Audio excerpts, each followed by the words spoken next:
what's going on with mortgage rates, and is it a good time to fix it now, or should you wait perhaps, or is it just a good time to renew and review your mortgage situation? The Bank of England this week cut rates by 25 basis points to 4.25%. So is it worth thinking about a fix or keep as steady as you are? Sub 4% mortgage deals are already appearing on the market, but how far will it go? Will rates drop further? And that's a question I get asked a lot of times by many clients. What's going on with rates and how will it affect my yield on my property? Basically, Bank of England cut rates to 4.25%. It's the first reduction in this cycle, but it's a continuation of the falling rate situation. But it does indicate that we are getting into a different sort of cycle than we've been in previously. Economic uncertainty with Trump's tariffs, recession fears, inflation do mean that there's a lot of concern about cutting rates too much, but at the same time you need to cut rates if we're going to promote UK economic growth. And it's expected it could be at least 2 more rate cuts in 2025. What does this mean for you? We're now entering the new phase, I've said. The Bank of England said higher for longer. Now we're looking at measured reductions. So moving things down at a quicker pace as in a response. And the Bank of England has been criticised many times for being too slow for doing this sort of thing. So moving quickly is a good thing. Sorry to interrupt, but if you're enjoying this piece of content and would like to find out more about buying property and our key 10 steps to doing so, then pop your details in the link below somewhere and grab a copy of our book, 10 Steps to 10K, the Expat Property Playbook. Enjoy. Outlook economically, inflation's cooled gradually. March CPI's 2.6% down from 2.8%, but still above the target of 2%. The Bank of England still views current rates as restrictive for economic growth, and that's the key phrase, suggesting more cuts are likely. And if you look at the Purchasing Managers Index, which is a confidence index as to what people think is going on in the UK economy, it's at the lowest point it's been for 3 years. So it's quite negative. And that indicates people think that something needs to be done about the economy. So the door's now open for further easing. Markets are aligning with this view, influencing swap rates, which is basically the futures in mortgages, what they'll do in the future, and lower rates are being priced in now. What will happen with them? Sub 4% for low LTV borrowers, i.e. if you've got a 40% deposit.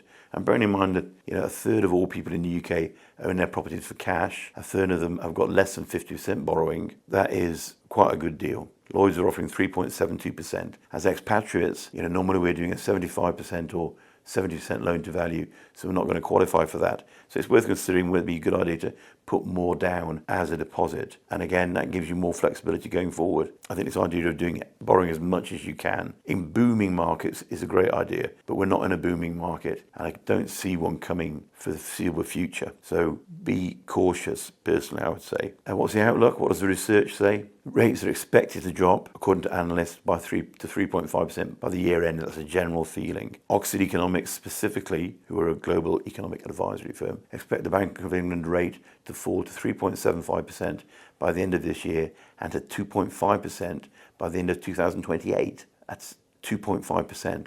That's a major fall. So the long-term view is continued reductions. Morgan Stanley this week sent out a communication to their clients suggesting 5 further rate cuts following this one, taking the rates down to 3%, which is, again, a great shot in the arm for house prices in the UK. Swap rates are declining due to improving inflation and weaker global demand. They've got to fall. Implication overall is that banks are moving to put in rate cuts, trying to grab the market. They're getting competitive again, which is very good. At the moment, 2-year rates cheaper than 5-year.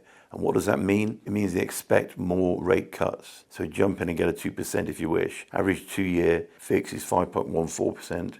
Average 5-year is 5.08%, according to Moneyfacts. But there are much better deals out there at under 4%. Shorter-term deals offer greater flexibility, take advantage of future rate drops, but come with a refinancing risk. So now, is it a good time to fix? It all depends on your state of mind, really. It all depends on how comfortable you are with risk. A lot of people do like to know what they're going to pay for the next 5 years so they can plan properly. But if you don't do that and you're happy with a tracker mortgage, then rates will continue to fall. You don't have repayment fees.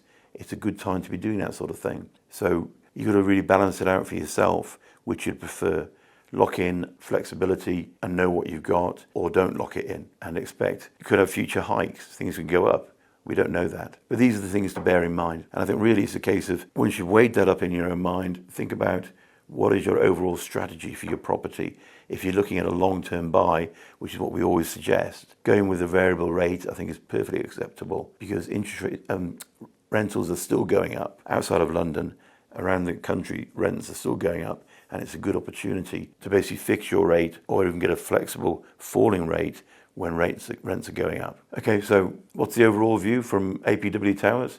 If you're remortgaging in the next 6 months, or your mortgage is coming to an end within the next 6 months, get onto it now. You can get an approved deal and you can keep that for 6 months. 3 months, you can roll it on. And if something better comes up in that 6 months, you can then choose another rate. But get doing it now. If you like certainty and stability, 5-year fix are good. It's a solid option. Avoids refinancing risk and you having to worry about it. If you think rates will fall further, jump in with a 2-year or go to a tracker. But you must be willing to accept that things might be a little bit up and down in the short term. If you're a first-time buyer with a large deposit, 40% or more, you can get great deals at 3.72%, so that speaks for itself. And if you're risk tolerant, a tracker mortgage is a good idea. Overall, I would say if you can wait till January. You're going to see that in January, rates could at least be 1% less. And that's going to have a real effect on the cash flow of your property. So it's a great thing to do. That's it for this market wrap.